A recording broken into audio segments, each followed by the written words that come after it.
জনগণ যদি আমাদেরকে ক্ষমতায় বসায় তাহলে আমরা ৩১ দফা কর্মসূচির ভিত্তিতে সংস্কার করব। আমরা যে ইতিবাচক তাদের প্রতিক্রিয়া আশা করেছিলাম সেটা করেনি।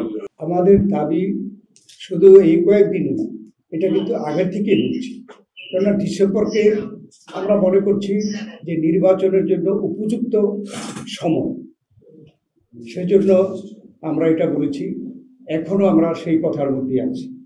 আর ডিসেম্বর 2025-এর পরে আপনারা সকলে জানেন ফেব্রুয়ারি মাসে রোজা চলে আসছে, তারপরে বর্ষা চলে আসছে, তারপরে মানে পরীক্ষা আছে, এসএসসি, এইচএসসি, বড় বড় পরীক্ষা।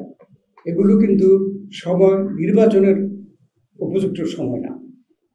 অতীতে যত নির্বাচন হয়েছে কেবল একটি নির্বাচন বাধ্যবাধকতা থাকাতে জুন মাসে হয়েছে, কিন্তু সব নির্বাচনে কিন্তু ডিসেম্বর অথবা জানুয়ারি এই সময়টায় হয়েছে। যেমন আমরা তো সংস্কারের পক্ষে।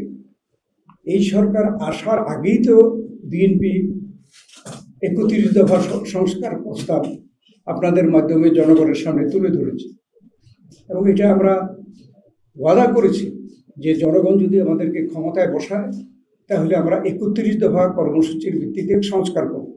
তো সংস্কার আমরাও চাচ্ছি, কিন্তু সংস্কার হচ্ছে চলমান প্রক্রিয়া। ইচ্ছা করলে অমুক দিন অমুক সময়ের মধ্যে সংস্কার শেষ করা যাবে, এটা কেউ বলতে পারে না। ঠিক একইভাবে এই নির্বাচনকে বিলম্বিত করার জন্য কিছু উছিলা বের করা হচ্ছে। যেমন একটা উছিলা হলো বিচার শেষ করতে হবে। আমরাও তো বিচার চাই। এই আওয়ামী লীগ স্বৈরাচার ফ্যাসিস্ট সরকারের অধীনে তারা আমাদেরকে নিশ্চিহ্ন করে দেওয়ার জন্য কি করে নেই। তারা বিচার বহির্ভূত হত্যাকাণ্ড, তারপরে গুম, খুন, আমাদের দেশনেত্রী বেগম খালেদা জিয়া থেকে শুরু করে আমাদের ভারপ্রাপ্ত চেয়ারম্যান তারেক রহমান থেকে শুরু করে আমাদের কেউ বাকি নাই যারা আমরা মিথ্যা মামলার আসামি ছিলাম, জেল খাটিয়ে বিভিন্ন সময়। এরপরেও কেন প্রশ্ন আসে যে আমরা তাদের বিচার চাইব? বিএনপি সবচাইতে বেশি তাদের বিচার চাই। তবে আমরা এটা বিশ্বাস করি যে বিচার হবে স্বাধীন বিচার ব্যবস্থার মধ্যে। আমি স্বাধীন বিচারও চাইব, আবার চাইব অমুক দিনের মধ্যে এই বিচার করতে হবে। এটা তো সাংঘর্ষিক।